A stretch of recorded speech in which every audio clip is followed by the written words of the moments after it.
Meus prezados irmãos e amigos, diletos alunos, eu vos cumprimento com a paz do Senhor. Dou graças a Deus mais uma oportunidade que Ele me concede de poder voltar a comunicar com cada um de vocês para postar mais um comentário de uma das nossas lições aí da CPAD. Hoje nós temos o privilégio de trabalharmos com uma lição bastante interessante.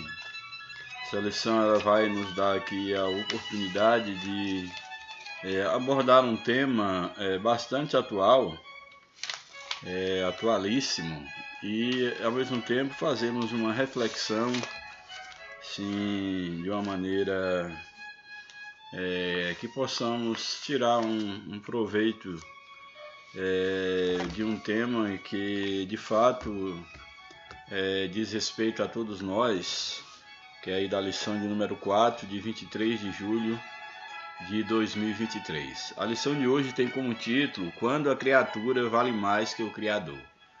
É muito interessante, é um tema desafiador. É claro que o título em si ele é um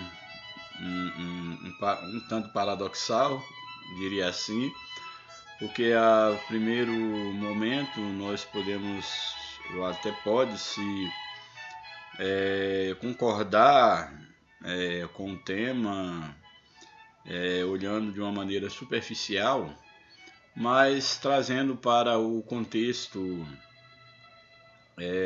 espiritual, o contexto bíblico. Na verdade, o tema ele é questionável, apesar de que aparentemente a criatura ela tem tido mais valor do que o Criador. Mas em se tratando de Deus especificamente falando, sabemos que jamais a criatura ela terá valor, um valor maior do que o Criador, mesmo porque a ideia de valor é uma linguagem humana e diante da santidade de Deus, diante da soberania de Deus, essa palavra ela nem se cabe de fato em se tratando de Deus. A expressão, o conceito de valor é tudo aquilo que de uma certa forma recebe uma atribuição humana. A ideia do valor está há uma distinção entre valor e preço, porque algo ele pode ter um valor sem necessariamente ser medido por um preço, mas só que é necessário que a gente tenha cuidado, porque apesar de que valor não tem o mesmo sentido de preço, não seja necessariamente preço no sentido monetário, no sentido do dinheiro, podemos dizer assim, já que o valor ele é algo estabelecido pelo seu uso, pela sua utilidade, e aí no caso não se pode medir em termos monetários um valor de uma coisa, o valor de algo ele está além da mera questão do preço, como um preço de uma mercadoria que ela pode subir, entrar em deflação, etc. O valor é algo, eu diria que é algo mais permanente, seria algo mais imaterial, a ideia do valor. Mas mesmo assim, se tratando de Deus, apesar dessa diferença que eu julgo haver entre preço e valor, porém, em relação a Deus, esses termos não cabem. Não cabe eu estar colocando um preço em Deus e nem mesmo um valor. Porque, como já falei, o valor, ele por mais permanente que ele seja, por mais imaterial que ele seja, por mais que algo que tenha valor não tenha preço, mas o valor também é atribuído. E em se tratando de Deus enquanto Criador, que é o foco da lição, jamais a criatura ela pode se igualar a Deus, mesmo porque não se pode colocar valor em Deus. Você coloca valor em um bem, você coloca valor em uma herança, você coloca valor, por exemplo, em um objeto de estimação, em algo que você herdou, você coloca valor, inclusive num dom, numa capacidade de alguém, você coloca valor e coloca preço em coisas materiais, que também pode ter o seu valor. Mas em se tratando de Deus, esses termos não cabem. Então eu quero fazer essa observação e essa leve discordância, já assim, do título da lição de um modo geral, não no sentido de discordar daquilo que vai estar sendo ensinado na lição, a chave de abordagem. Mas, em primeiro momento, uma vez que, como leitor e como escritor, eu gosto muito de analisar o título de uma obra, o título de uma mensagem, o título de uma lição. E esse título, quando a criatura vale mais do que o Criador, ou vale mais que o Criador, é um título sugestivo no sentido de trazer à tona uma realidade do mundo moderno, dessa sociedade aí pós-moderna, mas ao mesmo tempo é necessário que nós entendamos que isso é mais a nível didático, a nível de força de linguagem, porque de fato jamais em se tratando de Deus, jamais a criatura ela pode se comparar ao Criador. A criatura ela não pode virar para o seu Criador e nem sequer questioná-lo, porque ela saiu do Criador. Então não há grau de comparação entre criatura e Criador. Bem, então esse é o título da lição, quando a criatura vale mais que o Criador. Isso segundo uma ótica humana. O textual da lição, ele está aí em Romanos, capítulo de número 1, verso de número 25. Esse texto ele vai aparecer no contexto da leitura bíblica em classe, é o último verso da leitura bíblica em classe, portanto eu só vou lê-lo nesse momento, eu não vou traçar assim, um comentário maior desse texto, uma vez que ele vai reaparecer na leitura bíblica em classe. Então diz-nos o textual: pois mudaram a verdade de Deus em mentira, e honraram e serviram a criatura mais do que o Criador, que é bendito eternamente. Amém. Como falei, não vou comentar agora esse texto. A verdade prática nos afirma o seguinte: a exaltação da criatura acima do Criador é a usurpação da glória divina pela mentira e vaidade humana.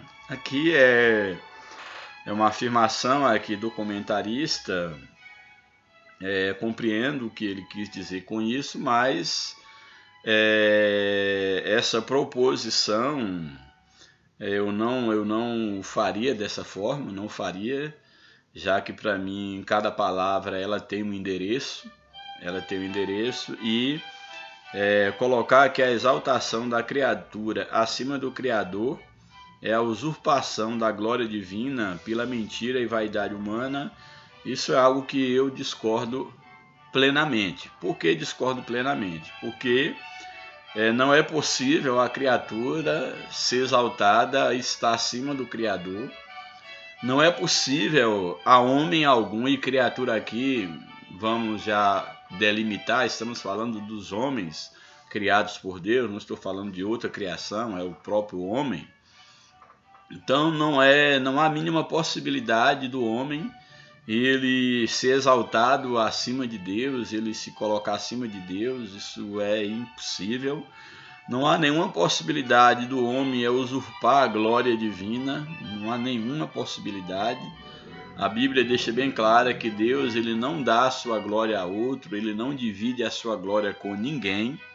Então são verdades que eu levanto dentro dessa pretensa verdade prática apresentada pelo comentarista, da qual eu discordo plenamente. Então, a verdade prática, infelizmente, essa verdade, apesar de ser prática no sentido de que os homens pensam assim, mas de fato essa verdade não é verdade. E ao invés de dizer aqui, de colocar a exaltação da criatura acima do Criador, é a usurpação da glória divina. Eu diria o que? Para tentar minimizar aqui a proposição, eu diria que a tentativa de exaltar a criatura acima do Criador é uma tentativa de usurpar a glória divina, mas só uma tentativa, porque isto não é possível em absoluto, não é possível. Então, infelizmente, a proposição da verdade prática, ela não pode ser colocada em prática. Eu prefiro fazer uma releitura e reescrever essa verdade que deve se colocar em prática, que é a tentativa de usurpar a glória de Deus, essa tentativa de querer a criatura estar exaltada acima de Deus. Isso reflete uma tentativa de usurpar a glória de Deus por meio de quê? Por meio da mentira, da vaidade humana, o que não é possível em hipótese nenhuma. Bem, vamos para a leitura bíblica em classe, que está no livro de Romanos, capítulo 1, verso 18 até o verso de número 25. Esse é um texto, riquíssimo, riquíssimo, para nós podermos refletir neste momento, e eu gostaria que você, como sempre, vocês, meus fiéis espectadores aí inscritos no meu canal, eu gostaria que a gente fizesse, assim, como sempre, uma análise desse texto, tentando não perder de vista nenhuma expressão que seja importante. Todas são importantes, mas tem algumas que são palavras centrais, já que nós estamos falando sobre essa tentativa da criatura, ou ela pensar valer mais do que o Criador. E Paulo aqui aos Romanos, ele vai trazer aqui a nossa reflexão, a atitude de homens que pensam que eles podem se igualar a Deus, ou até mesmo, quem sabe, ultrapassar a Deus na sua majestade. E aí o verso de número 18 do capítulo 1 diz o seguinte: porque do céu se manifesta a ira de Deus sobre toda impiedade e injustiça dos homens. Então aqui já está dizendo que Deus, ele pune, do céu vem a consequência, do céu vem a semeadura de todos aqueles que tentam, por meio de toda impiedade e injustiça, deter a verdade em detrimento da injustiça. Ou seja, porque do céu se manifesta a ira de Deus sobre toda a impiedade e injustiça dos homens que detêm a verdade em injustiça. Ou seja, daqueles que tentam esconder a verdade divina, que não se dobram à verdade de Deus e, por meio da mentira, eles tentam encobrir a verdade. Porém, como a verdade ela sempre prevalecerá, sempre a verdade há de prevalecer, a Bíblia diz que o próprio Deus ele se encarrega, na sua ira, em punir aqueles homens que detêm a verdade em injustiça, que detêm a impiedade em injustiça, homens que detêm a verdade em injustiça. Ou seja, vivemos num contexto onde aparentemente a mentira, a injustiça, a corrupção, ela tem prevalecido, aparentemente, inclusive no nosso país. Porém, é necessário que nós entendamos que Deus, no seu tempo, Deus ele não age por emoção, ele age com um propósito, ele age dentro do seu tempo, no tempo certo, Deus ele agirá. A minha oração ultimamente para com Deus, diante do contexto que nós estamos vivendo, eu tenho pedido duas coisas a Deus na minha oração. A primeira coisa é que Deus nos perdoe enquanto igreja visível, enquanto igreja no aspecto visível, já que a igreja, corpo de Cristo, a igreja invisível, ela é perfeita. Mas eu tenho pedido a Deus que nós, enquanto o lado visível, a organização, enquanto igreja, aqui nesse mundo, eu tenho pedido a Deus que nos perdoe, porque nós, já há um bom tempo, com raríssimas exceções, a igreja visível, evangélica, cristã, ela tem afastado da sua função de ser sal da terra e luz do mundo.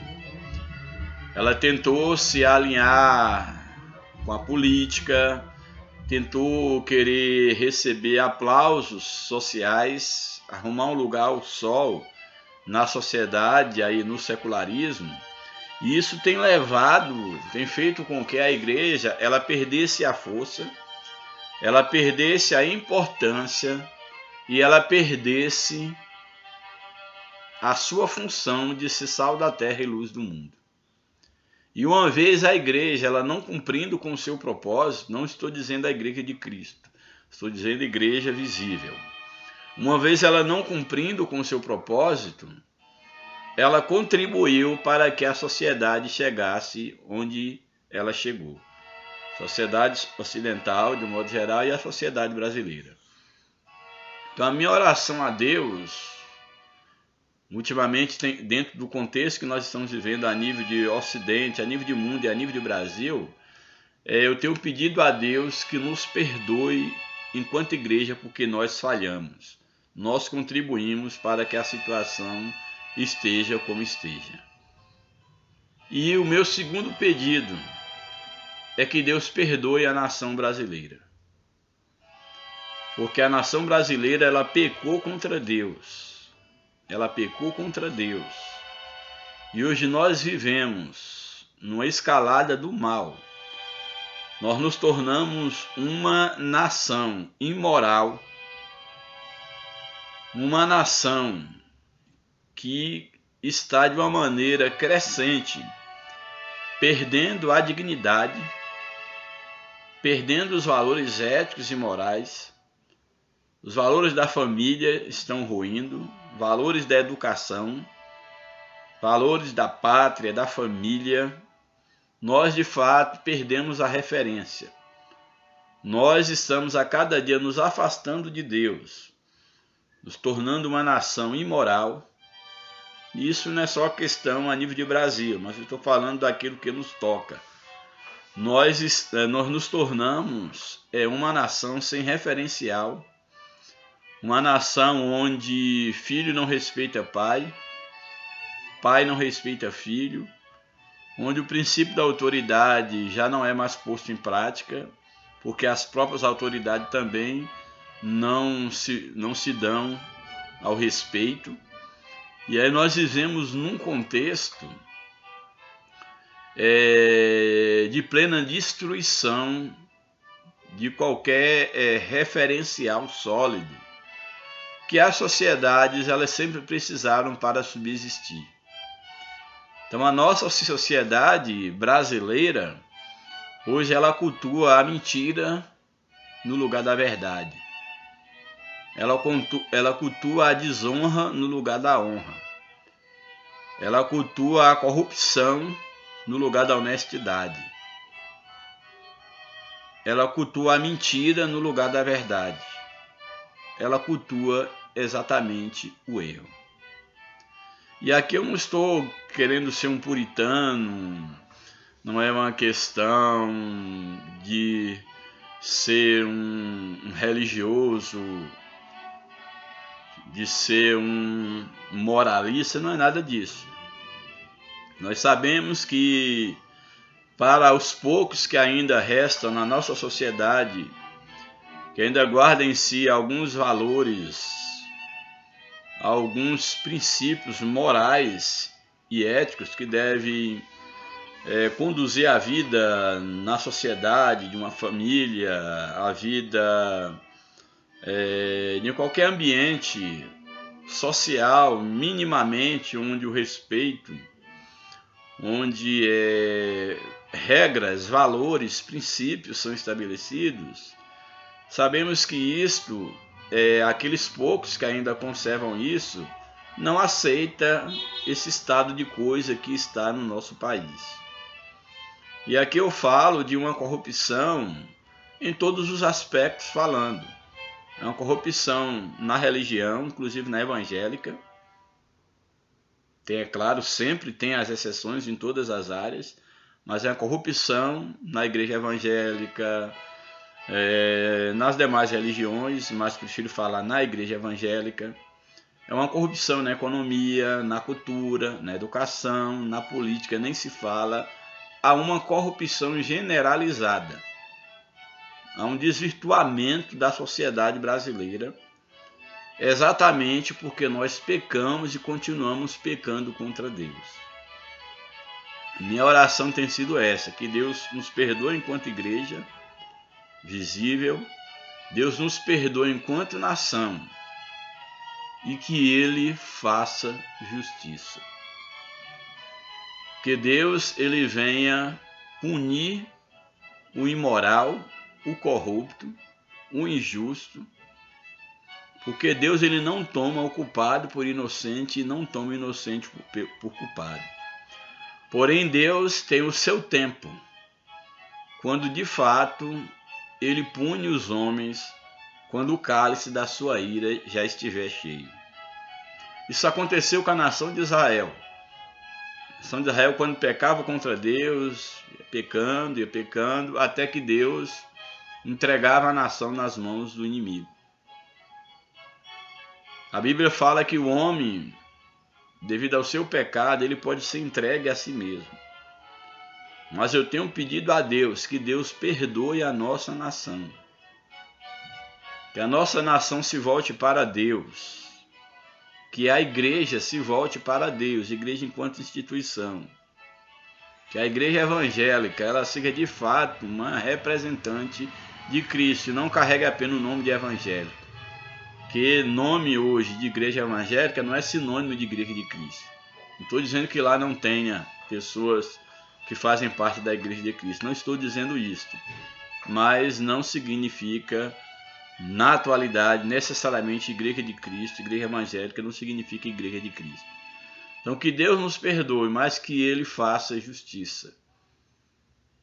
Que a corrupção e o corrupto seja punido, que a imoralidade seja extirpada, que o mal seja vencido e que a verdade prevaleça. E eu não tenho dúvida de que Deus, no tempo certo, Ele punirá desde aqueles que estão na igreja, zombando do nome de Cristo e da fé das pessoas, inclusive e principalmente a liderança, e outros que se dizem cristãos, até o mais alto poder que nós pudermos imaginar no nosso país, que em todas as esferas Deus venha fazer justiça.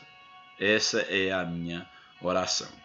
Então aqui voltando ao texto da carta de Paulo aos Romanos, o verso 18 aí do capítulo 1, ele vai dizer: porque do céu se manifesta a ira de Deus sobre toda impiedade e injustiça, que é o que nós estamos vendo, dos homens que detêm a verdade e injustiça. A verdade não pode aparecer, o que aparece agora é injustiça. E a Bíblia diz que Deus é um atributo da natureza de Deus, é que Deus é justo. E a Bíblia diz que bem-aventurado aquele que tem fome e sede de justiça.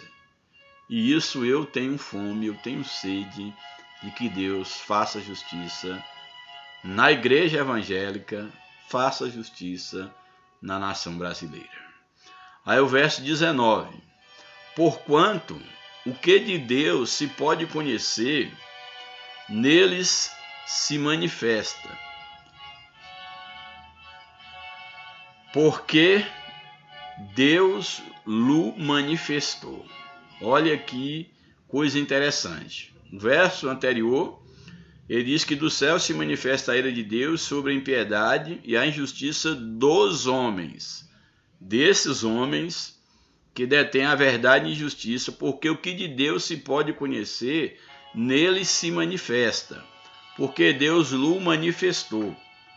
Aí nesses homens que detêm a verdade e a injustiça, a Bíblia diz que o que de Deus se pode conhecer, nele se manifesta, porque Deus o manifestou, porque as suas coisas invisíveis, as coisas invisíveis de Deus, desde a criação do mundo, tanto o seu eterno poder como a sua divindade, se entendem e claramente se veem pelas coisas que estão criadas. Ou seja,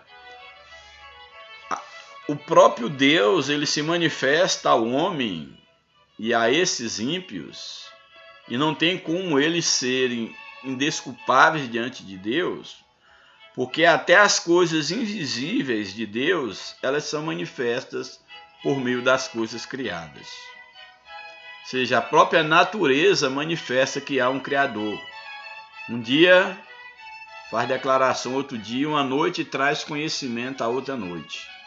Então, olha o que o texto está dizendo: porque as suas coisas invisíveis, desde a criação do mundo, tanto o seu eterno poder como a sua divindade, se veem, se entendem e claramente se veem pelas coisas que estão criadas, para que eles quem? Esses homens que detêm a verdade e injustiça, para esses homens para os quais Deus se manifesta através da natureza, diz o seguinte, olha, claramente se veem pelas coisas que estão criadas, para que estes homens fiquem inexcusáveis. Ou seja, eles não tenham como dizer que não tiveram, que não foram informados sobre o conhecimento de Deus, e eles não venham dizer ser inocentes diante da própria natureza que revela Deus, que revela o invisível. Então o texto ele deixa bem claro, ó, porque as suas coisas invisíveis, as coisas invisíveis de Deus, desde a criação do mundo, desde quando o mundo foi criado, tanto o seu eterno poder quanto a sua divindade, Deus enquanto Deus, e o seu poder, a sua soberania, é isso que o texto está dizendo, se entendem plenamente que há um Deus, e esse Deus é soberano. Isso se entende claramente, se vê pelas coisas que estão criadas, para que os homens ficam inexcusáveis. Não tem de que se excusar, não tem do que se desculpar diante de Deus. E aí o verso de número 21 diz: porquanto, tendo conhecido a Deus, quem tendo conhecido a Deus? Estes homens, que tomam a verdade, esconde a verdade por meio da injustiça. Porquanto, tendo conhecido a Deus, ou seja, por meio da natureza, Deus tendo se revelado a eles, inclusive a natureza do próprio homem, o próprio homem revela que ele não é o autocriador de si mesmo. Ele não se autocriou, há um criador andando na frente, antes mesmo que o homem existisse. Então olha o que nos diz o verso 21. Porquanto, tendo conhecido a Deus, não o glorificaram como um Deus, sabendo que é um ser, não importa o nome que você dê. Nós cristãos chamamos esse ser de Deus. Se você chama de grande mente, de um motor imóvel, seja lá o que for, é Deus. Então o texto aqui ele está dizendo: porquanto tendo conhecido a Deus, não o glorificaram como um Deus, nem lhe deram graças, antes em seus discursos se desvaneceram e o seu coração insensato se obscureceu. Olha, o texto aqui da palavra de Deus está deixando bem claro que não há uma criatura, não há um homem sequer que ele não tenha entendimento, que ele não tenha que admitir que há um Criador. Não importa quem ele chama, você pode dizer que não crê na existência de Deus, mas no mínimo você tem que crer que você não é a causa da sua própria existência. Então, uma vez que você não é a causa da sua existência, no mínimo, você tem que se preocupar e admitir que você foi criado. E a essa causa primeira, incausada, que eu chamo de Deus, você tem que se dobrar. E aqui o texto está dizendo que, tendo conhecido Deus, ou conhecido essa causa, admitido essa causa primária, não glorificaram como sendo o Criador, como sendo Deus, nem lhe deram graças, antes em seus discursos. O que bem nós temos visto hoje é o homem tentando se desculpar por meio do discurso. Não querem se dobrar à realidade de que é uma pessoa falível, de que é um pecador, de que está errado. Tenta se esconder atrás de uma ideologia política, uma ideologia religiosa,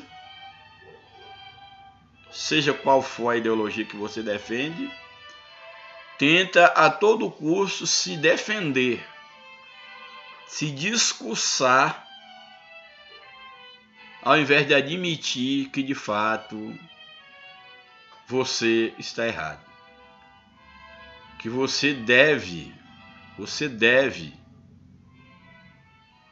adoração, se deve reverência, você deve reconhecimento a quem te criou, que eu chamo de Deus. Então esses não lhes dão graça antes em seus discursos, ou seja, através do discurso, se envaideceram, que é a ideia do que o comentarista, o título que ele dá a lição, quando a criatura vale mais do que o Criador, seja, quando a criatura ela é colocada como se ela valesse mais do que o seu Criador. Essa é a ideia da lição. Se, através do discurso, se desvaneceram e o seu coração insensato, ou seja, louco, nécio, se obscureceu. Ou seja, o pecado, a ignorância do homem, ele por meio dos seus discursos, da sua insensatez, ele tem o seu coração obscurecido, enganado, e ele pensa que não precisa de Deus. Ele pensa que ele é autossuficiente, que ele se autogerou, que ele não depende, não tem que dar satisfação ao Criador. Essa inversão de valor que o comentarista aqui ele colocou, e não foi muito feliz nas suas colocações, em relação aqui à verdade prática e também o próprio título da lição, é isso que o comentarista ele está combatendo. Essa falsa sensação de que a criatura ela não depende do Criador, ele está acima do Criador. A ela não dá a Deus a glória devida, porque desvaneceu por meio dos seus discursos, e o seu próprio coração insensato, louco, ele está obscurecido na ignorância e no pecado. Aí o verso 22. Esses homens, e quase que os homens de um modo geral, que são esses que aqui o texto, Paulo está dirigindo àqueles que detêm a verdade e justiça. E aqui eu chamo a tua atenção, quando Paulo ele diz aos romanos sobre os homens que detêm a verdade e justiça, independente da tua religião. Você pode ser crente, católico, espírita, ateu, seja lá o que for, independente da sua religião. Se você detém a verdade e injustiça, tenta esconder a verdade, que é a própria realidade, a própria existência do teu Criador, e você tenta se posicionar como se você fosse maior, como se você fosse independente de um Deus que te criou, aqui o texto diz que esse tipo de pessoa está com o coração obscurecido. Isso aqui é para todo mundo. Pode ser para mim que esteja dentro da igreja, liderando a igreja. Se você não preza pela verdade, mas de uma certa forma você é injusto, você usa de todos os meios para alcançar posição, para estar onde está, e você não admite a verdade, mas você usa da injustiça, o seu coração está obscurecido. E olha o que nos diz o verso 22. Dizendo-se sábios estes homens, que não buscam a justiça, que não têm fome e sede pela justiça, dizendo-se sábios, tornaram-se loucos. Então, aqueles que acham que são autossuficientes, que não se deixam instruir, que acham que pode construir seu próprio conjunto de regras, sua própria moral, sua própria ética, e não há na própria natureza, no próprio cosmos, não há na própria existência uma lei maior que diz que você não autoexiste, não passou a existir por si só. Você saiu de um Criador. E se você tenta esconder a verdade de Deus, que é manifesta por meio da criação, por meio da natureza por Ele criada, por meio da sua própria vida que há dentro de você, queira ou não, há dentro de você uma parte material, você não é só corpo, você tem uma alma, você tem um espírito, você tem uma consciência. E você sabe muito bem que essa consciência ela fala dentro de você, se é que você não já está morto, não já cauterizou a tua consciência. Você sabe muito bem quando você faz algo que é condenável. Você sabe, você pode tentar se esquivar, esconder, fingir. Mas você sabe que você erra, você sabe que você é falível. Das criaturas existentes que nós temos conhecimento, o homem é o único ser que tem consciência do bem, do mal, do certo e do errado, tem consciência da sua própria existência. Então esse sentimento, esse senso do certo e do errado, isso faz parte da natureza humana. E através da sua consciência, na sua consciência há uma fagulha divina, que não há como você fugir. Independente que você queira ou não Deus, que você acredite na existência de Deus ou não, dentro de você há uma centelha divina que diz que você veio de um ser superior. Você tem minimamente o senso do que é certo e do que é errado. Agora, o que acontece é que o homem, com o passar do tempo, ele tem tentado se desvincular do Criador e agir como se a criatura fosse superior ao Criador. O homem tem tentado, inclusive, apagar a ideia do Criador da sua mente, mas o único que ele vai conseguir, que ele talvez consiga, é apagar da sua mente, mas do seu espírito você não consegue apagar a marca do Criador que há em você. Então o texto ele diz que os homens que agem assim, dizendo-se sábios, tornaram-se loucos. A Bíblia diz o louco, no seu coração não há Deus, ou seja, não há Criador. Talvez você não chame de Deus, você chame de um outro nome. Mas negar que existe um Criador, que você foi criado, que tem alguém que já passou por você, que está lá na frente, que antes que você existisse já existia e já existe, isso é loucura. Portanto, diz o louco, o necio no seu coração, não há Criador ou não há Deus.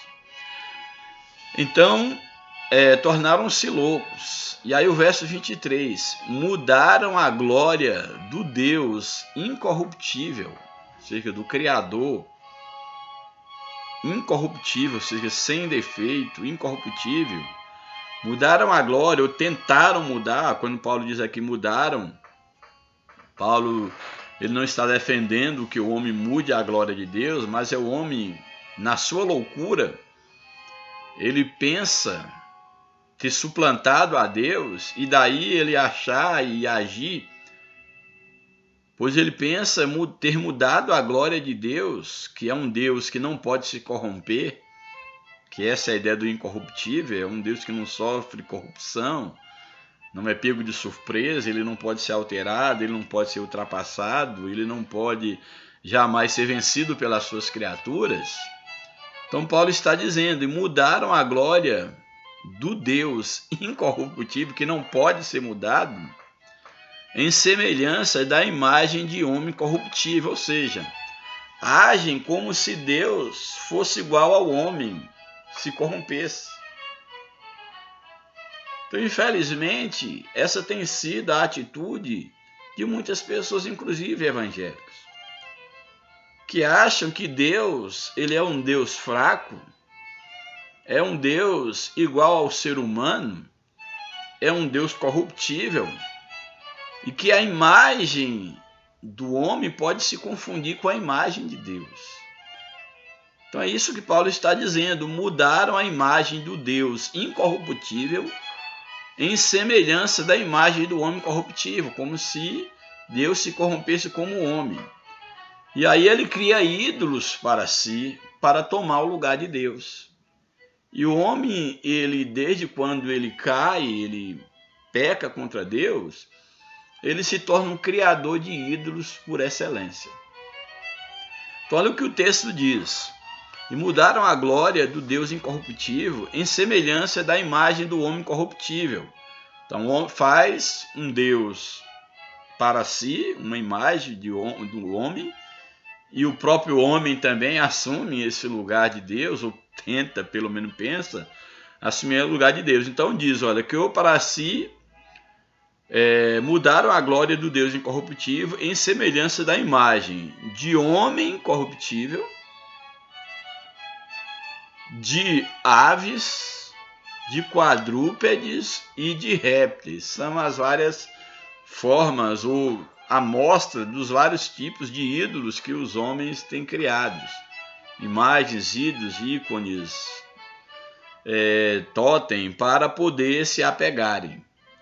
Pelo que também Deus os entregou às concupiscências do seu coração, à imundícia, para desonrarem os seus corpos entre si. Então aqui o texto está dizendo que uma vez que o homem ele se afasta de Deus e ele cria para si ídolos, e aqui entenda ídolo não apenas como uma imagem de escultura, que também pode ser um ídolo, pode ser, mas ídolo é tudo aquilo que toma o lugar de Deus.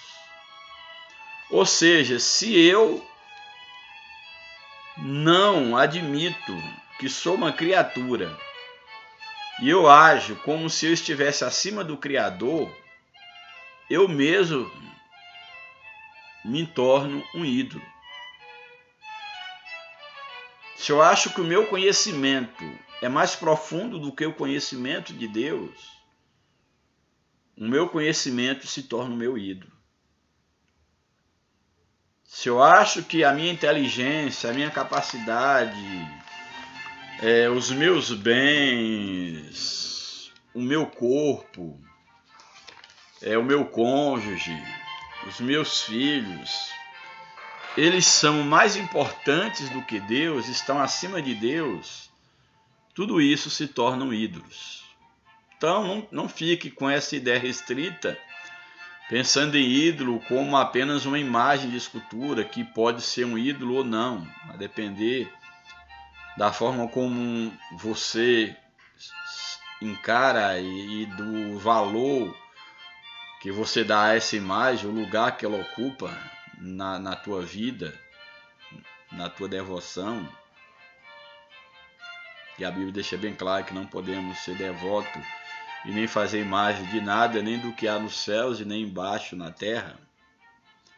Então aqui mostra que o homem, ele, pensando ser sábio, ele se torna louco e ele pensa deturpar a imagem incorruptível de Deus, criando para si deuses a imagem do homem que é corrupto, aí de aves, de quadrúpedes, de répteis, etc. Aqui é apenas alguma imagem, ou algumas amostras, melhor dizendo, de ídolos que os homens criam para si.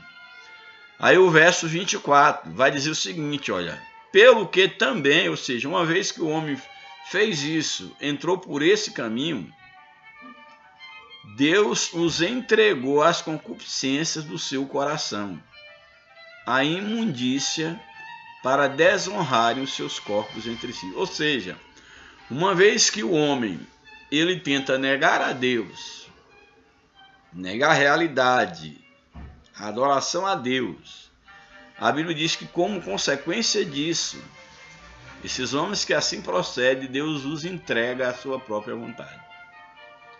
Só que a vontade desses homens é uma vontade o quê? De alguém que tem um coração obscurecido. Alguém que está desvanecendo, espiritualmente falando. E uma vez que o coração está obscurecido e Deus os entrega à sua própria vontade, o que acontece? A Bíblia diz aqui, no verso 24, que Deus entregou as concupiscências do seu coração. Ou seja, o coração é mau, o homem começa a praticar o mal e acha que isso é normal. O que nós estamos vendo na sociedade de hoje, em todos os meios sociais, inclusive nas igrejas, enquanto instituição, é que aquilo que antes nós tínhamos repulsa, hoje nós convivemos e aceitamos, e às vezes até damos honra, até destacamos. Nós falamos na semana passada, falamos daquelas pessoas, daqueles homens que não honram os bons, as pessoas boas. Então, uma consequência de uma sociedade entregue às suas próprias concupiscências é exatamente porque o coração dessa sociedade se afastou de Deus. Então, ela já não tem mais senso do ridículo, do pecado. Ela é entregue à sua própria concupiscência, à imundícia, para desonrarem o seu corpo entre si. Ou seja, o homem se entrega a todo tipo de pecado, a prostituição, a homossexualidade, ao adultério, a fornicação, a mentira, ao vício, às drogas. Entrega-se como se só houvesse o dia de hoje e não houvesse amanhã. Como se os homens se resumissem apenas em corpo. Esquecem que há um espírito, há uma parte espiritual. Então o homem age como se fosse apenas corpo. Essa é a ideia, entrega-se à vontade, destruindo, desonrarem o seu corpo entre si através de todo o pecado. E aí o verso 25, pois mudaram a verdade de Deus em mentira. O que é mudar a verdade de Deus? É mudar aquilo para o qual Deus nos determinou. Deus criou o cachorro com um propósito, criou uma vaca com um propósito e criou o ser humano com um propósito. A mulher, o homem, o macho e a fêmea, com um propósito. Então, quando o homem, o macho e a fêmea, para ser bem claro em termos bíblicos e biológicos, quando macho e fêmea,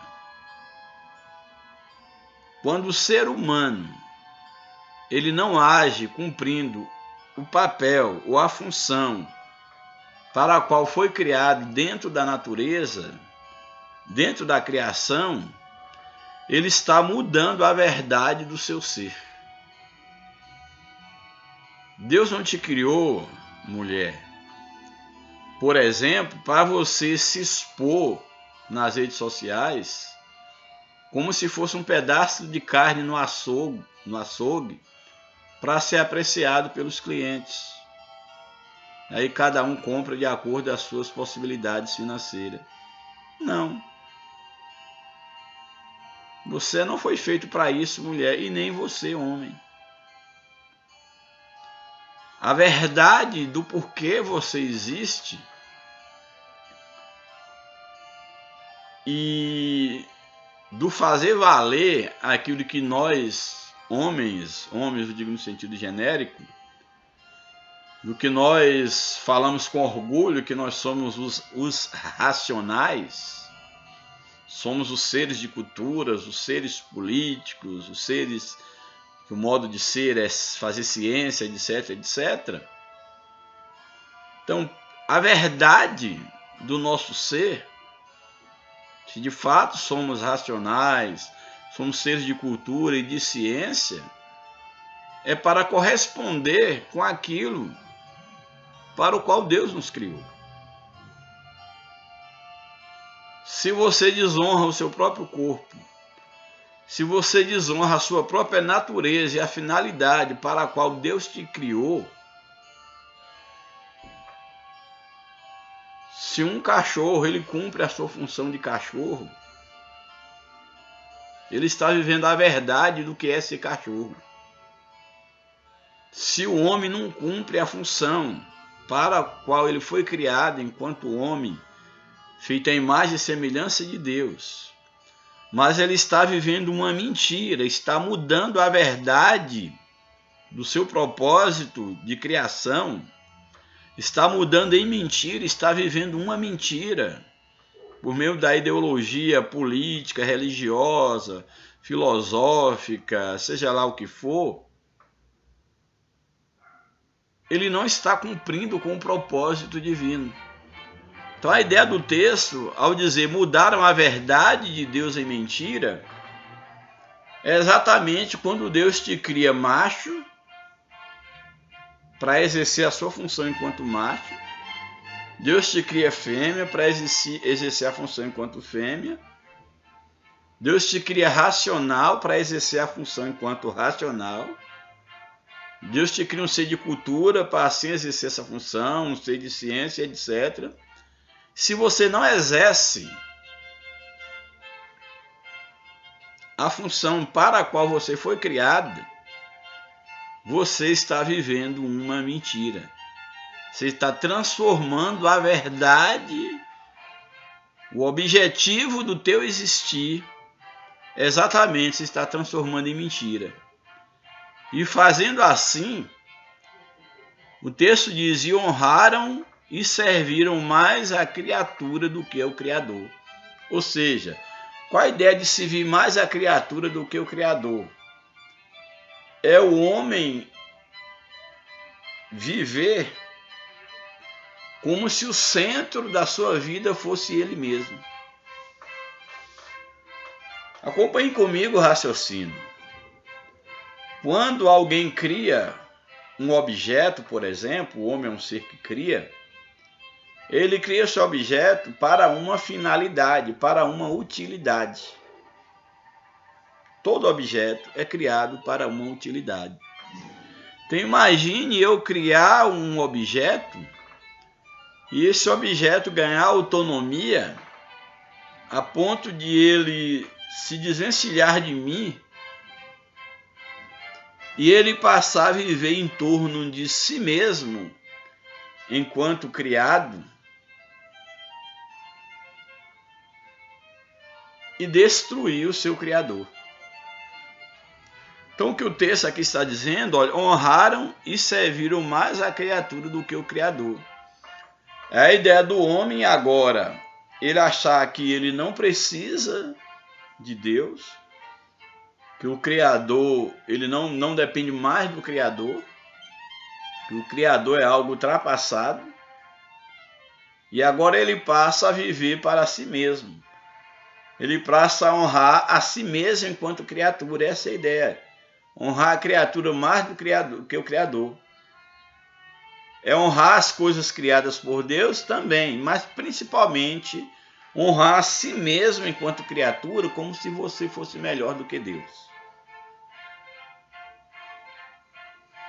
Então, o maior pecado que uma criatura, o homem enquanto criatura, pode cometer é achar que você gira em torno de si mesmo, que você não depende de Deus, que você tem mais honra do que o próprio Deus que te criou. E nós sabemos que, infelizmente, essa é a realidade da sociedade moderna. O homem, ele tenta viver, ele tenta agir como se ele não tivesse saído de um Criador. Como se ele pudesse agora questionar o Criador por que o fez desse jeito e que ele não quer mais ser assim. Imagine eu criar uma cadeira, alguém criar uma cadeira e um dia a cadeira ela se voltar contra o marceneiro e dizer, olha, eu não quero ser uma cadeira desse jeito, eu quero virar um sofá, eu quero virar uma mesa. Isso é impossível. Nós, seres humanos, temos que admitir que nós somos criaturas. Você não se pode dar ao luxo e ao direito de querer ser aquilo que você não é. Você foi criado, você é criatura. Mais conhecimento que você tenha, por mais inteligência que você julga ter, por mais autonomia financeira, intelectual, filosófica, seja lá o que você imaginar que você seja, você é criatura. Então baixe a bola. Ah, mas eu não aceito assim. Eu não me aceito. Não é questão de me aceitar. Você foi criado e acabou.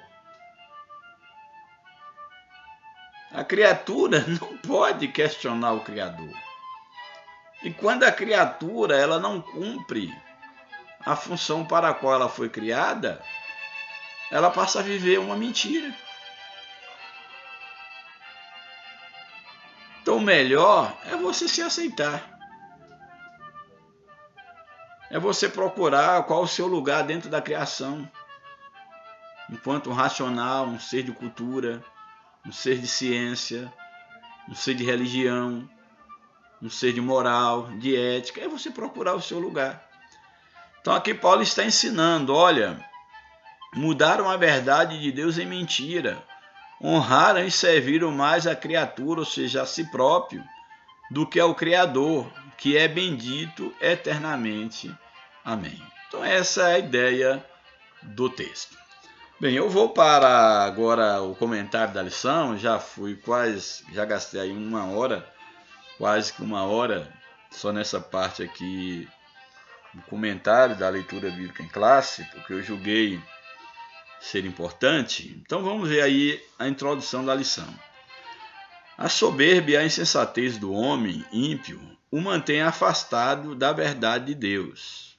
Com o advento da revolução do pensamento, o ser criado passou a priorizar cada vez mais a criatura em detrimento do Criador. A auto-idolatria, o coração perverso e a escolha pelos prazeres da carne colocaram a raça humana em inimizade contra Deus. É a criatura levantando-se contra o Criador. A lição de hoje é um alerta acerca do que ocorre quando Deus deixa de ser a medida de todas as coisas. Aqui, Deus, como a medida de todas as coisas, é que Deus é o Criador de todas as coisas, é a base de tudo. Primeiro tópico, desprezo à verdade. Esse primeiro tópico vai mostrar o desprezo que o homem tem demonstrado à verdade. Primeiro subtópico: a impiedade e a injustiça.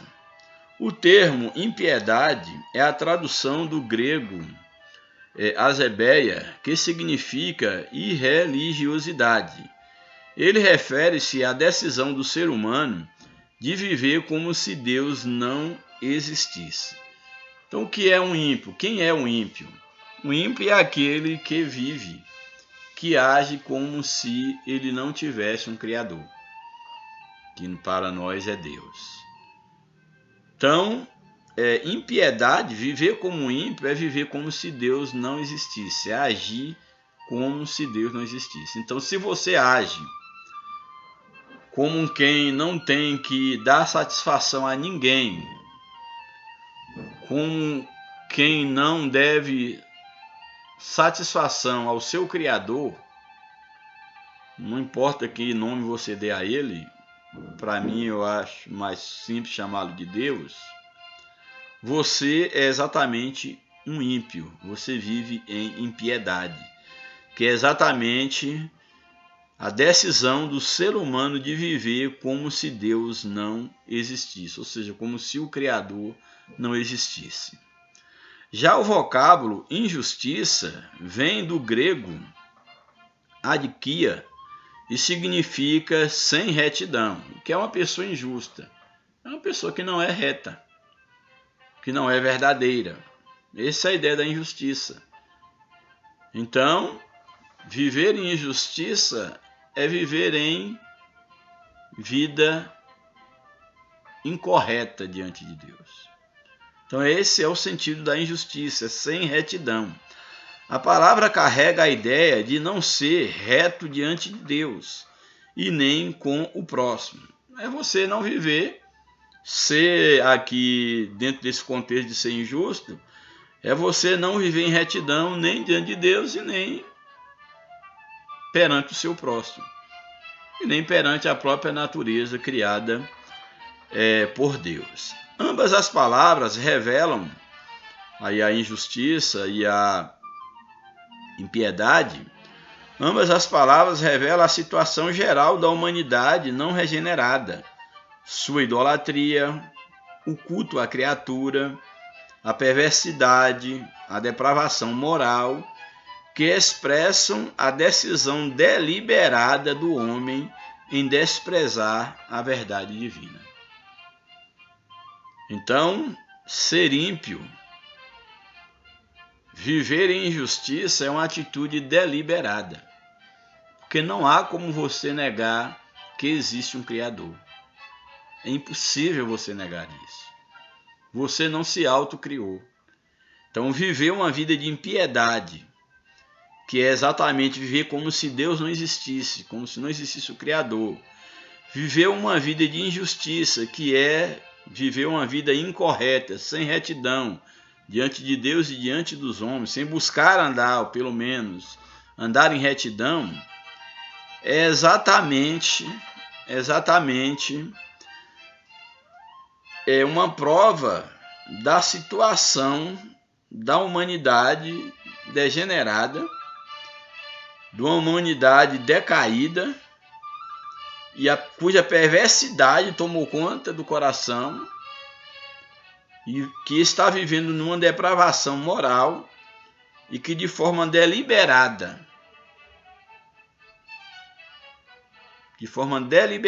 age como se Deus não existisse. De forma deliberada, o homem passa a desprezar a verdade divina, inclusive a verdade do porquê ele existe. Essa investida contra o temor a Deus e a relativização do pecado aprisiona e cauteriza a consciência humana, a ideia da loucura que eu falei. Tais ações provêm da recusa do homem em glorificar o Criador, em reconhecer que há um Criador. Subtópico 2, a insensatez humana. O apóstolo Paulo assegura que a revelação geral de Deus por meio da natureza, ou seja, Deus se revela por meio da natureza, que é a revelação aí natural. O apóstolo Paulo assegura que a revelação geral de Deus por meio da natureza faz com que o ser humano possua o conhecimento sobre o Criador. A própria natureza revela que há um Criador. Por isso, ninguém pode ser indesculpável acerca da realidade divina, nem de seu eterno poder.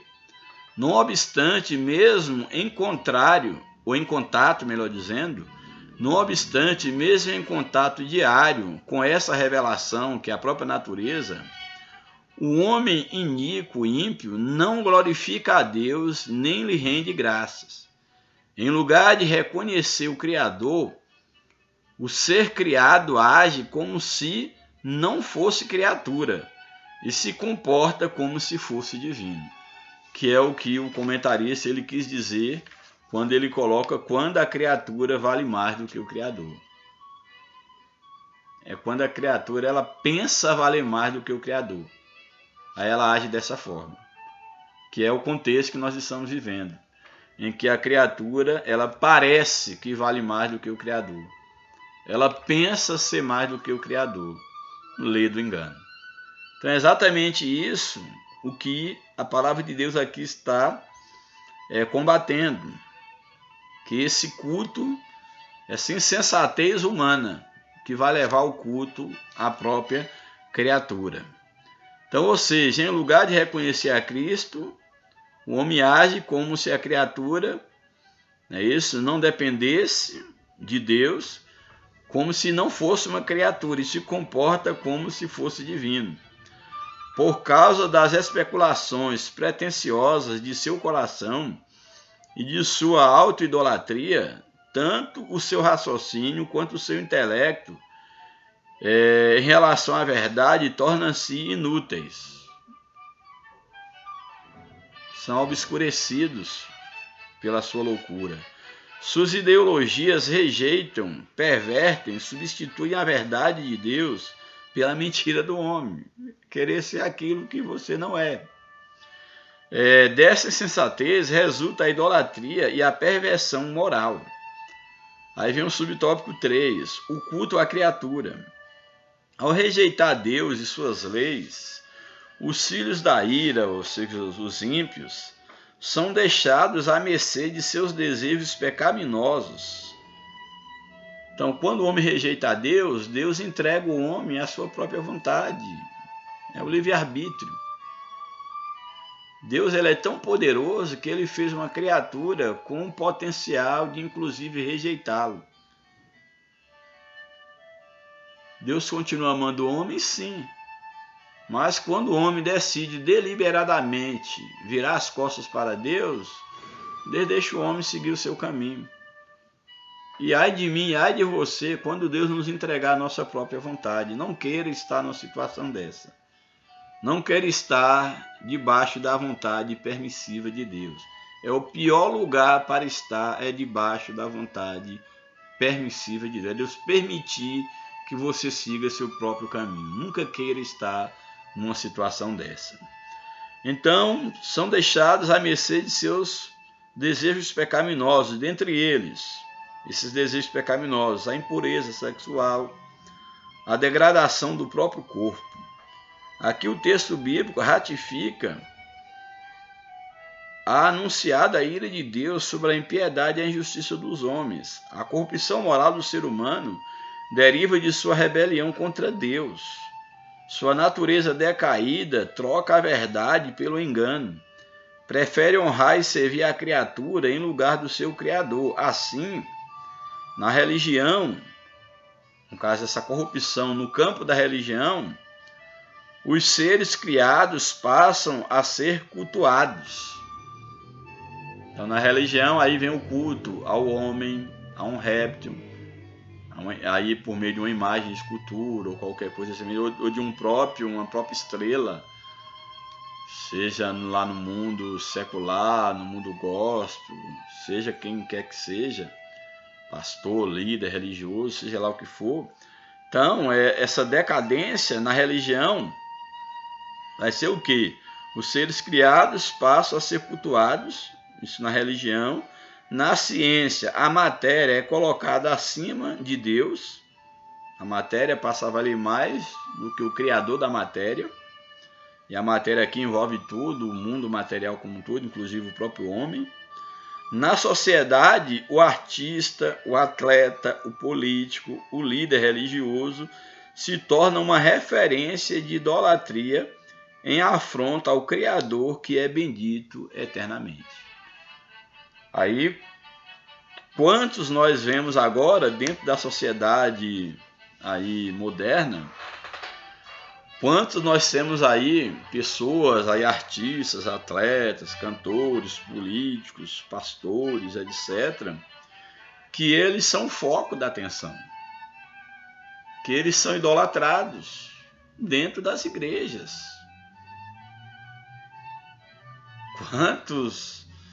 Quantas igrejas nós temos aí, igreja no sentido de denominação, que o líder é mais importante do que Deus. Eles, na verdade, são deuses. São os deuses do Olimpo.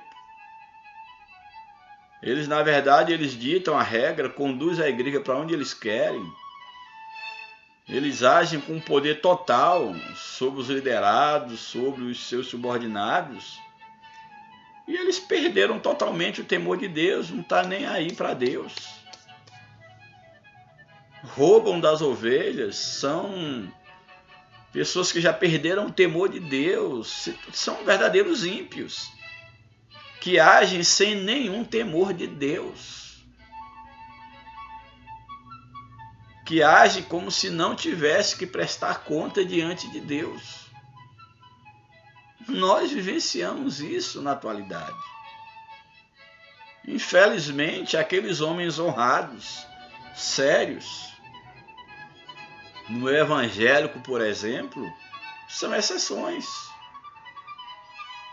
Boa parte dos figurões, daqueles que estão sentados no seu escritório com ar-condicionado, que lideram aí e fazem parte das grandes convenções, não passam de malandros, de safados. De pessoas que fizeram manobras de todo tipo, política, fizeram aliança com o próprio diabo para se manter no poder. E ainda chamam para si o direito de serem reconhecidos como homens de Deus, grandes homens de Deus, como ungidos de Deus, quando de Deus não tem nada. Apenas exerce um poder político, um poder na mente das pessoas, um poder ideológico, conseguiram corromper o sistema, que às vezes nós estamos falando de partidos políticos, aí de sujeira de partidos políticos. Existem muitas igrejas, muitos movimentos religiosos que estão bem piores, cujas convenções não passam de um partido político, que Deus tem nojo de olhar, que dá nojo diante de Deus. Isso aí está claro, só não enxerga quem não quer enxergar. Então, quando o homem ele se afasta de Deus, ele passa a cultuar a criatura, isso atinge todas as áreas da sociedade, não é só a política. Atinge a política, a ciência, a cultura, a educação, a religião, todas as áreas.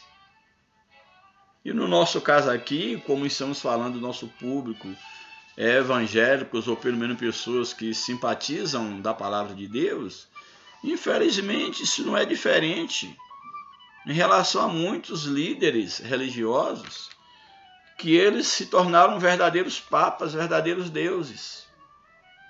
E aí agora eles afrontam diretamente a santidade de Deus, eles concorrem com Deus ou pensam concorrer com Deus. Que é exatamente o que a lição, o comentarista, ele de fato quis dizer. Que essa exaltação da criatura, essa tentativa de exaltação acima do Criador, essa tentativa de roubar, de usurpar a glória divina. Só que Deus não dá a sua glória ao homem. Deus não se deixa, de Deus não se escarnece, não se zomba. Se você entrou por esse caminho, se ainda há tempo, se arrepende. Quanto mais cedo você desistir dessa farsa, dessa mentira que você vive, melhor para você, melhor para o rebanho. Tema a Deus, tema a Deus.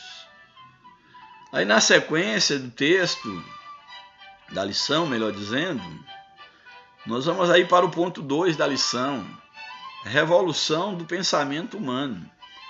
O renascimento. O renascimento é uma fase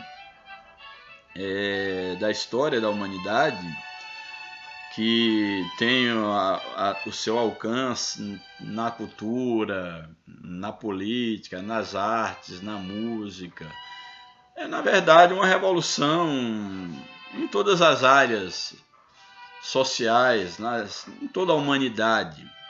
Essa ideia do renascimento. E aí o comentarista, ele fala aqui um pouco, não vou falar nada aprofundado aqui, a revolução do pensamento humano. E aí o primeiro, dentro da revolução do pensamento humano, ele coloca aqui o primeiro subtópico, renascentismo. A Renascença é um movimento intelectual que surgiu na Europa Ocidental entre os séculos XIV e XVI. A característica desse movimento foi o seu profundo racionalismo. É uma das marcas do Renascimento, exatamente esse aprofundamento na razão, no racionalismo. Ou seja, esse renascer, esse retomar ao uso da razão, que durante aí um bom tempo, segundo aqui os pensadores da Renascença, foi razão essa obscurecida pelo poder da religião aí dentro do contexto da Idade Média. Então, basicamente aqui, esse período de renascimento seria exatamente esse retorno, vamos dizer assim, esse movimento de retorno à razão. Ou seja, tudo devia ter uma explicação racional. Os renascentistas recusavam se acreditar em qualquer coisa que não pudesse ser comprovada racionalmente. Durante esse período, que coincide com o início da Idade Moderna, com a crise da Idade Média e início da Idade Moderna, e aqui no âmbito religioso e no âmbito político, nós temos como uma marca de transição da Idade Média para a Idade Moderna, nós temos exatamente a Reforma Protestante, que é esse marco de transição. Então, durante esse período, que coincide com o início da Idade Moderna, que os historiadores marcam a partir da tomada dos otomanos,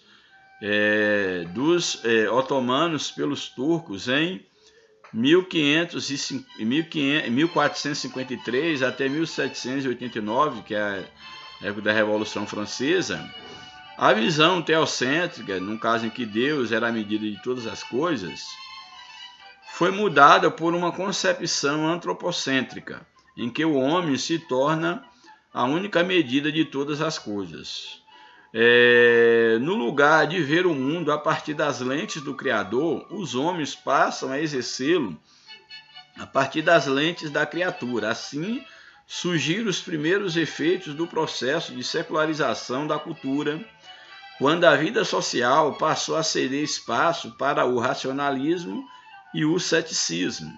Nesse sentido, a revolução científica e literária, que se deu a partir do Renascimento, contribuiu para o surgimento do humanismo. Eu não vou entrar aqui em detalhes nesse tema, falando do Renascimento, do humanismo, etc. O Renascimento, ele esse momento cultural específico, e aqui no finalzinho coloco que nesse sentido, essa revolução científica e literária aí do Renascimento, que se deu a partir do Renascimento, contribuiu para o surgimento do humanismo. Ou seja, o humanismo é a ideia do homem, de fato, ele ser a medida de todas as coisas.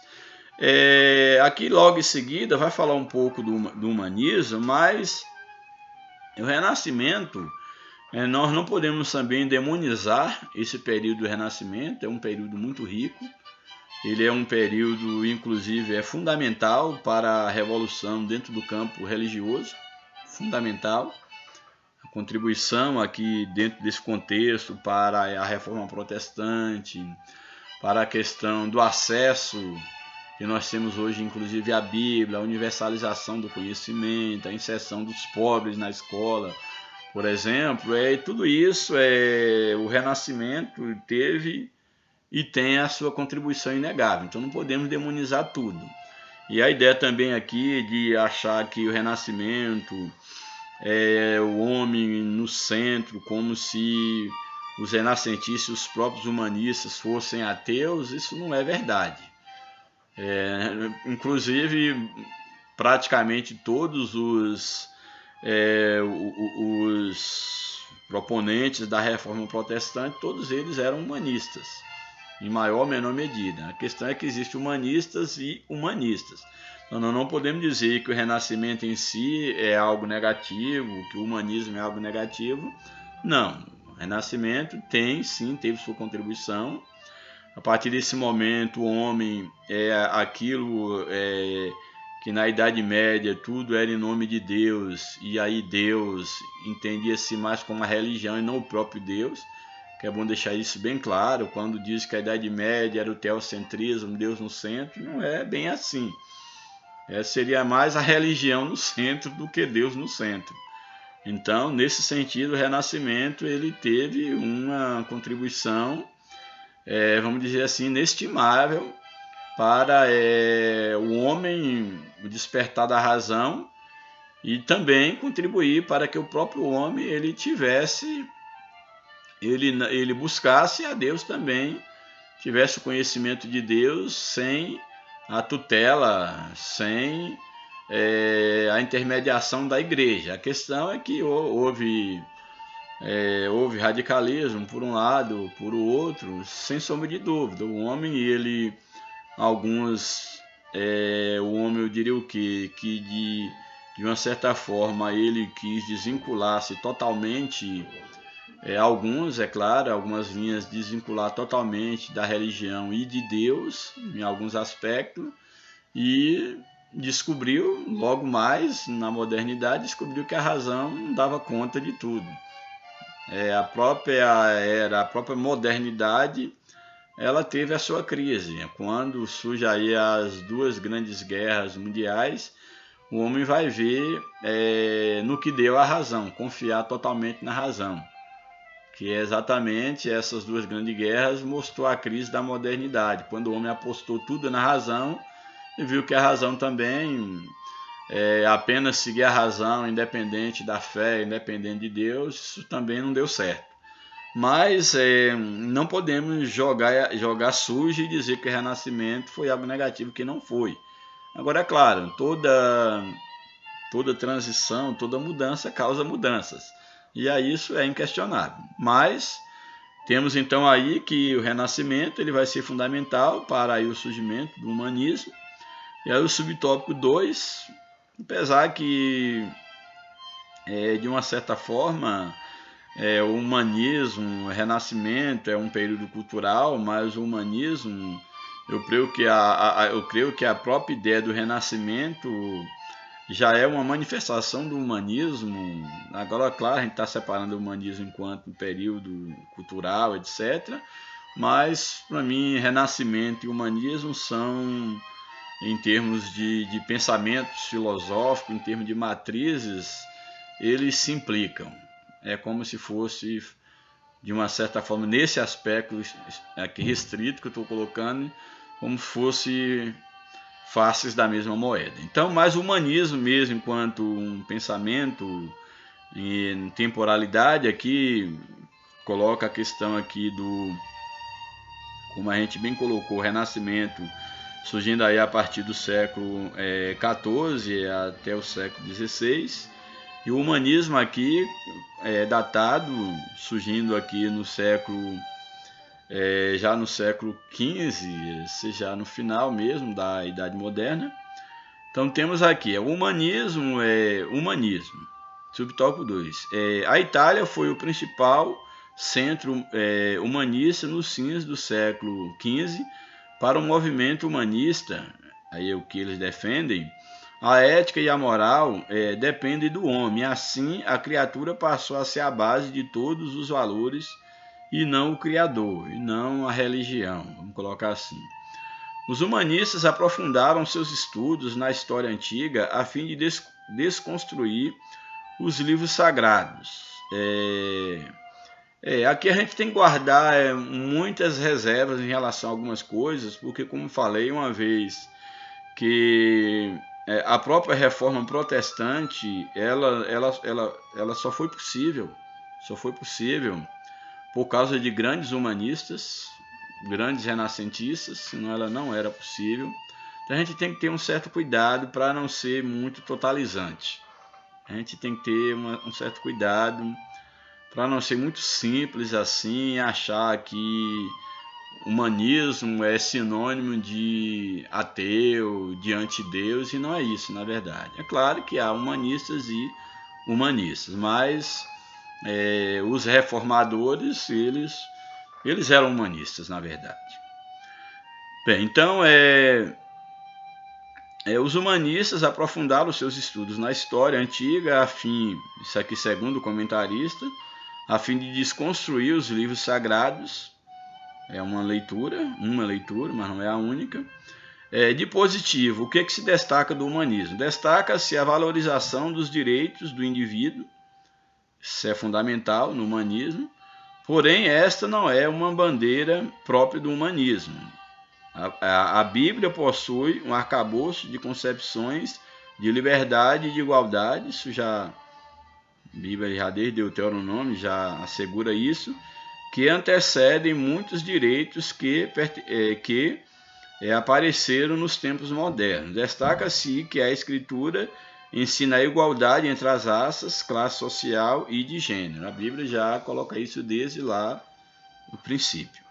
Bem, então aí um pouco sobre a ideia do humanismo, que seria o homem aí no centro. E aí vem uma corrente, logo aí na sequência do Renascimento, humanismo, uma outra corrente aí filosófica, que é o iluminismo e o pós-modernismo, uma corrente de pensamento. Então, aí pós-renascimento, humanismo, nós temos também aí o período conhecido como iluminismo e pós-modernismo. O iluminismo, o que foi isso? Surgiu na Europa entre os séculos 17 e 18. Seus adeptos rejeitavam a tradição, buscavam respostas na razão. A ideia daí do iluminismo vem de luz, vem da razão, quer dizer, aí o iluminismo ele vai surgir exatamente num contexto onde a razão é colocada como sendo aí a responsável para tudo.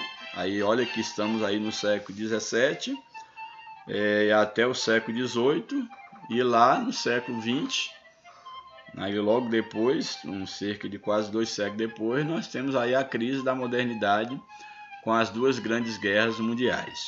Bem, então o iluminismo surgiu na Europa entre o século 17 e 18. Seus adeptos rejeitavam a tradição, buscavam resposta na razão e entendiam que o homem era o senhor do seu próprio destino e que a igreja era uma instituição dispensável. Já após a modernidade, que é um outro período, a modernidade líquida surge a partir da metade do século XIX. Sociólogos observam que a sociedade deixou de ser sólida e passou a ser líquida. Isso quer dizer, os valores que eram absolutos tornaram-se relativos. Nesse aspecto, a coletividade foi substituída pelo egocentrismo, em que os relacionamentos se tornaram superficiais. Nesse contexto, os 2 grandes imperativos que marcaram esse movimento foram o hedonismo e o narcisismo, que resume na busca do bem-estar humano. Tudo se torna válido na busca desse bem-estar, como, por exemplo, o uso das pessoas, o abuso do próprio corpo, a depravação, o consumismo desenfreado, etc. Então, o que nós temos aqui em síntese? Aqui o iluminismo e o pós-modernismo que é interessante, por quê? Porque o iluminismo, aqui ele abrindo a porta para, e já dentro, podemos dizer assim, do contexto do modernismo, que já seria aí uma herança, podemos dizer assim, do Renascimento, do humanismo. O iluminismo ele vai apostar na razão como responsável pelo progresso, o homem agir correto, fazer tudo certinho, etc, etc. E aí uma aposta na razão é quando nós então entramos no período da modernidade. Então, nesse período da modernidade, o homem vai apostar quando há os grandes avanços na cultura, na educação, nas ciências. Há um avanço de uma forma geral, vamos dizer assim, na indústria, etc. Porém, nós vamos perceber, como falei, que o modernismo, com todos os seus avanços, o homem ele pensava que por meio do uso da razão ele iria conseguir, apesar de fazer a natureza corresponder às suas necessidades, mas respeitar a natureza, respeitar o outro, criar a paz a nível mundial, conseguir fazer o progresso acontecer, sem destruir a natureza à sua volta. Mas o homem vai perceber que, ao contrário disso, quanto mais avanço ele conquistava, mais ele destruía o mundo à sua volta e se autodestruía. Então, basicamente, o modernismo, a Idade Moderna, a Era Moderna, ela se vê como um período onde o homem, onde as conquistas da modernidade custou muito caro ao homem, custou muito caro. E aí o marco da crise da modernidade é exatamente a Primeira e a Segunda Guerra Mundial, onde o homem se vê à beira de se destruir, de acabar o mundo, essas duas grandes guerras.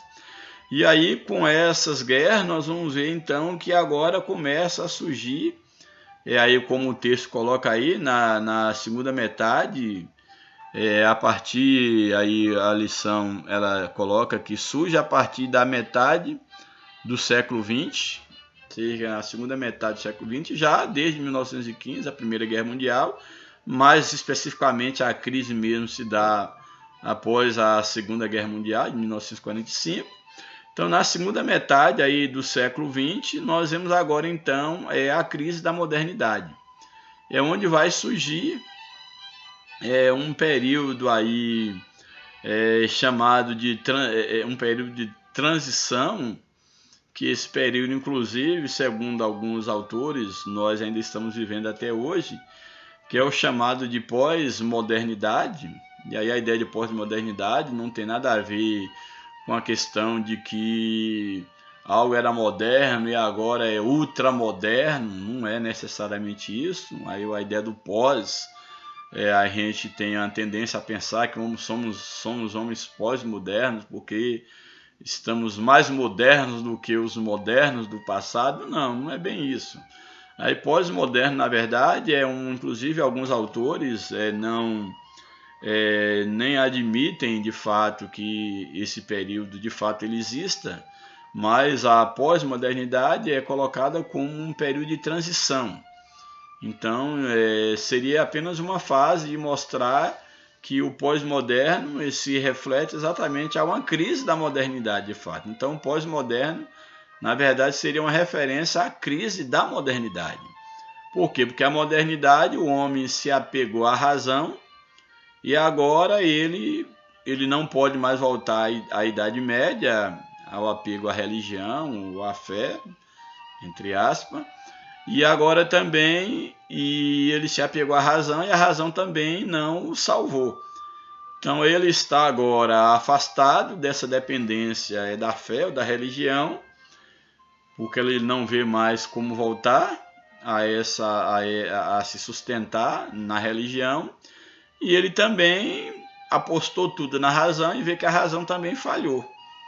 Então a ideia da pós-modernidade seria exatamente uma marca da crise da modernidade. Então seria esse período que aqui também o texto coloca como sendo chamado de modernidade líquida, que é a ideia da incerteza, que seria o que nós estamos vivendo. Apesar de que já existem autores que defendem que de fato esse período da pós-modernidade ou da modernidade líquida foi um período de transição para o que hoje já autores chamam da hipermodernidade. Então a hipermodernidade seria de fato o período que nós estamos vivendo. Então vivemos esse período de transição entre a Idade Moderna e a hipermodernidade, que foi um período chamado de pós-modernidade ou modernidade líquida. Líquida por quê? Porque nada era mais possível, o homem não tinha mais como se firmar em nada. Então ele não tinha mais a religião, a razão não dava conta, então tudo agora era fluido, tudo agora fugia da sua mão, é como se ele perdesse o chão. Essa é a ideia da pós-modernidade. E aí, quando aí o texto aqui coloca a ideia da modernidade líquida, que, ou seja, sociólogos observam que a sociedade deixou de ser sólida, que eram os valores da razão, passou a ser líquida, isso quer dizer que os valores antes que eram absolutos tornaram-se relativos. Era tudo relativo, tudo estava em constante mudança. Nesse aspecto aí desse relativismo, dessa sociedade líquida, o que aconteceu? A coletividade foi substituída pelo egocentrismo. Os relacionamentos se tornaram superficiais, alguns ainda defendem que estamos vivendo nesse período pós-moderno, outros não. Nesse contexto, os dois grandes imperativos que marcam esse movimento foram o hedonismo e o narcisismo, ou seja, a busca do bem-estar humano, tudo se tornando válido, tudo, isso seria válido para você conquistar as coisas. Aí você poderia usar as pessoas, abusar do corpo, a depravação, consumismo desenfreado, já que tudo é líquido, tudo é fluido. Então aí seria exatamente esse período do pós-moderno, onde o homem de fato não tem chão. E alguns vão defender que ainda estamos vivendo nesse período pós-moderno, porque o homem não tem mais pilares firmes na sociedade. Hoje tudo é líquido, hoje você pensa de um jeito, amanhã já pensa de outro. O homem pensa que acertou em alguma coisa, que a sociedade agora tomou rumo, logo tudo se desfaz, tudo foge do controle, então tudo se tornou muito relativo.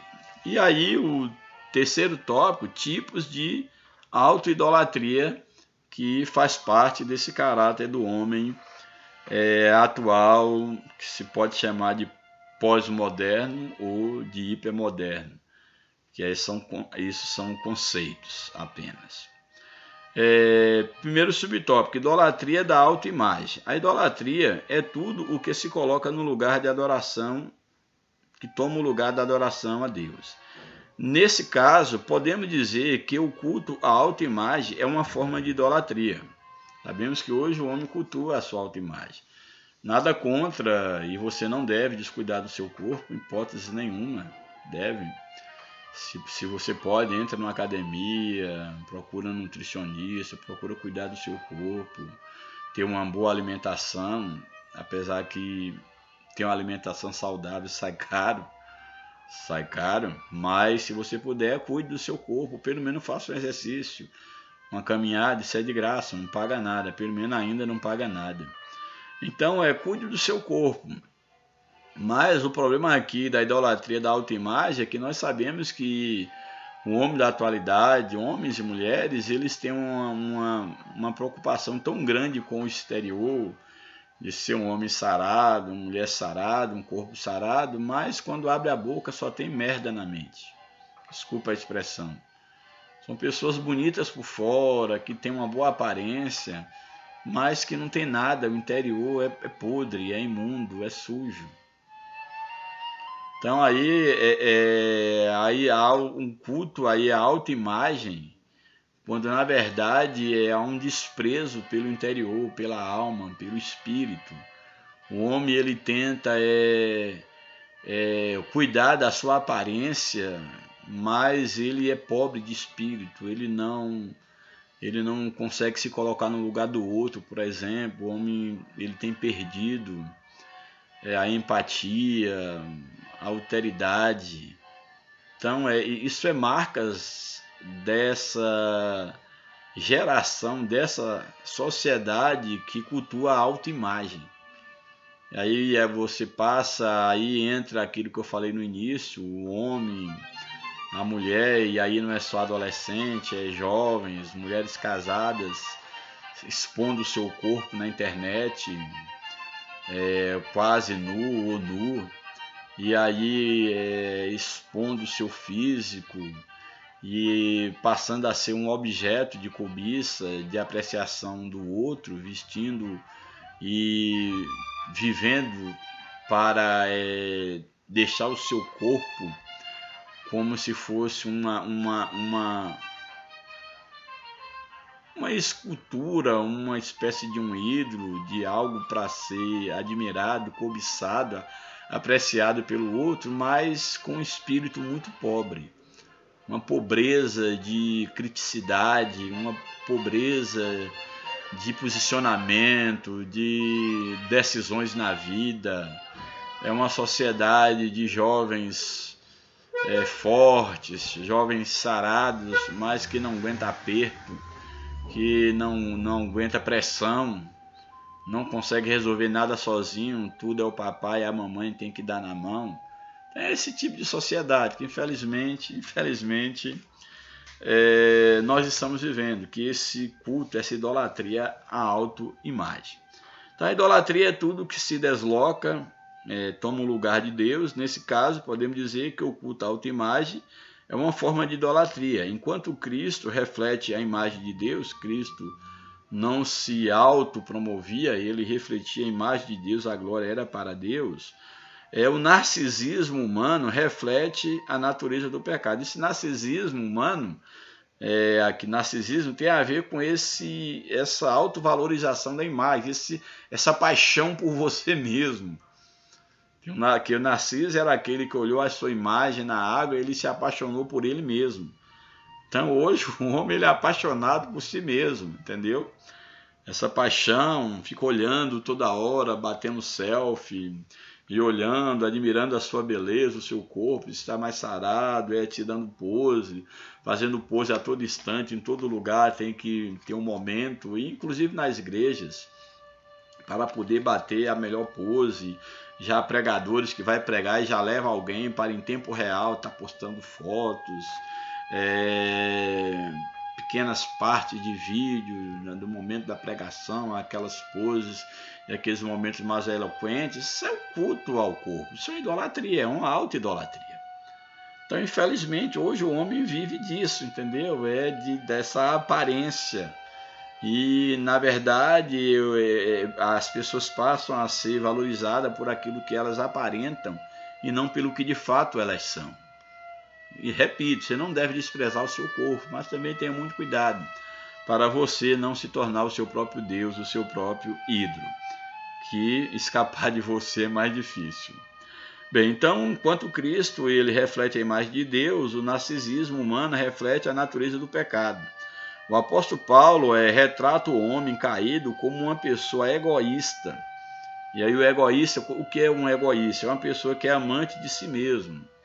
Eu me adoro, eu me amo, eu me idolatro. Estou amante de si mesmo. Um avarento, que é o amante ao dinheiro.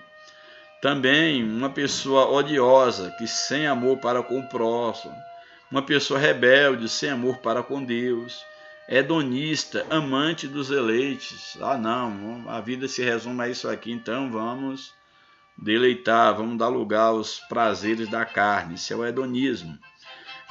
Desse modo, uma pessoa não regenerada tem a necessidade de autopromover-se, desenvolvendo uma opinião elevada de si mesmo, inclusive muitos religiosos.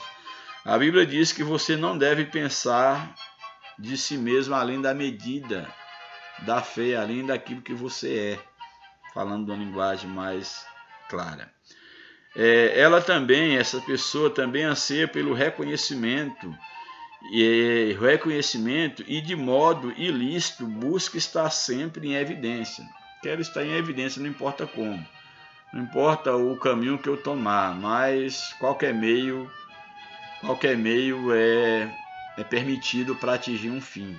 São pessoas que em busca dessa autoimagem, autopromoção, usa de qualquer meio para se dar bem na vida, para estar em evidência. Contrária à autoidolatria, que é a idolatria de si mesmo, a Bíblia ensina que a primazia deve ser de Cristo e não do homem. Cristo deve ser o centro de tudo. Segundo subtópico, idolatria no coração. O coração refere-se às emoções, à vontade, ao centro de toda a personalidade. Ele também é descrito como sendo enganoso e perverso. O coração do homem é enganoso. E aqui esse tópico, quando fala idolatria no coração, tenha muito cuidado, para que a idolatria não entre no teu coração e você pensa até mesmo, não, mas eu estou sentindo que eu devo agir assim, eu estou sentindo uma paz interior. Nem sempre uma paz interior é sinônimo da aprovação divina. Isso pode ser só uma manobra do teu coração. Então grave isso. Nosso coração nos engana, enganoso é o coração do homem. E o seu coração, ele pode exatamente ter brotado no teu coração a idolatria. E você passa agora a viver enganado, a viver e deixar ser levado pela emoção, pela vontade, por querer se promover e achar que essa é a vontade de Deus para a sua vida, quando na verdade o seu coração está te passando uma peça. Pois é do seu interior, e aí o texto olha, enganoso é o coração, enganoso e perverso é o coração do homem, pois do interior que saem os maus pensamentos e moralidades, ou seja, o mau pensamento vem de onde? Vem do coração, enquanto centro da emoção, da vontade. A imoralidade vem do coração do homem, a avareza, a soberba, a insensatez, tudo vem do coração do homem.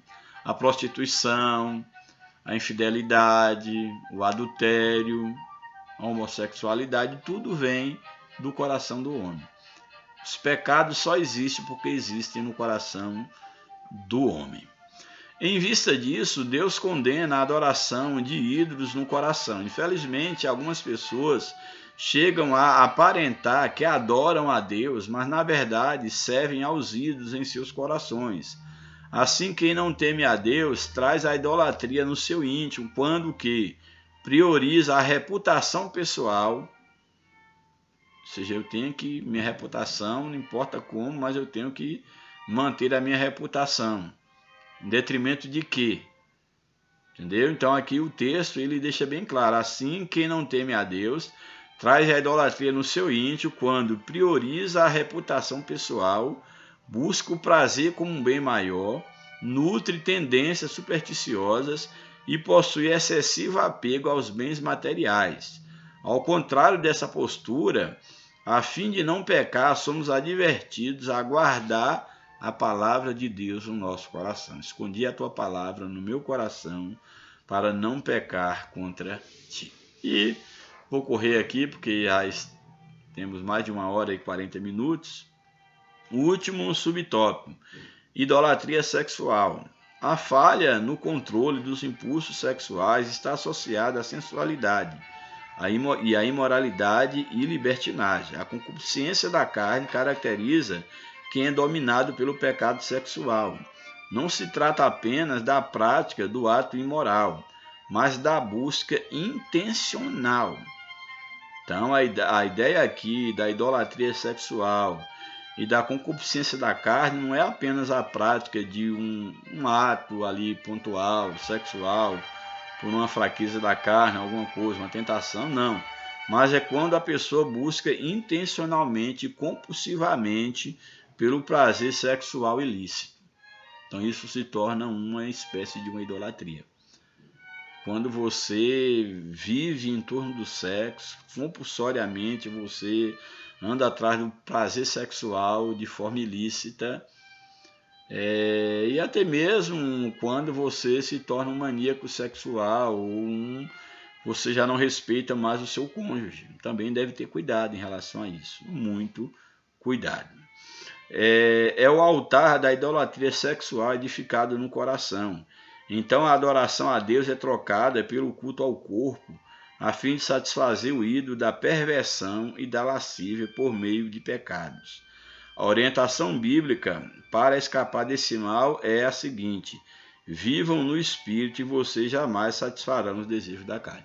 O único antídoto contra a carnalidade é ter uma vida guiada pelo Espírito de Deus. Isso através da leitura da palavra, de uma vida de consagração, de oração, temor a Deus, de respeito ao outro, de respeito a Deus, de reconhecimento de que nós somos criaturas. E, finalmente, a conclusão. A corrupção da raça humana é o desfecho de sua rebelião à verdade divina. A impiedade e a ausência de retidão resultaram em teorias de autossuficiência, em que a criatura se ergue acima de seu Criador, ou pensa estar acima do seu Criador. Não gosto dessas expressões totalizantes. Ao se colocar como medida única de todas as coisas, o homem eleva seu interesse acima da vontade divina. As consequências são a auto-idolatria, a depravação moral, a decadência social e espiritual. Não obstante, a Escritura alerta que a ira divina permanece sob os que são desobedientes à verdade divina. Então, que Deus nos ajude, que Deus nos abençoe, que nós tenhamos cuidado para não ousar pensar que a criatura está acima do Criador, porque nós não estamos. Teu coração pode te enganar, levando você a pensar que você é alguma coisa além do que você é, levando a você viver fora do propósito para o qual Deus te criou. Então, se volte para Deus, se arrependa, peça misericórdia a Deus, procure ouvir pessoas que ainda guardam um temor de Deus, que ainda guardam alguns princípios, alguns valores da ética, da moral cristã, alguns que ainda vivem não só de discurso, mas que têm uma vida que pode te ensinar pelo exemplo. Essa é a palavra correta. Procure se aproximar de pessoas que podem te ensinar pelo exemplo, não apenas por discurso religioso, teológico, seja lá o que for, não. Procure aproximar de pessoas que têm vida, que você pode acompanhar no dia a dia e ver que de fato são pessoas que são livros abertos, são pessoas que de fato elas podem te ajudar a se encontrar num mundo totalmente de ponta cabeça. Que Deus nos abençoe. Obrigado aí por essa quase 2 horas que vocês têm nos acompanhado. Oreis por nós, que Deus os abençoe. Continuemos na dependência de Deus, em nome de Jesus. Amém. Um grande abraço, graça e paz.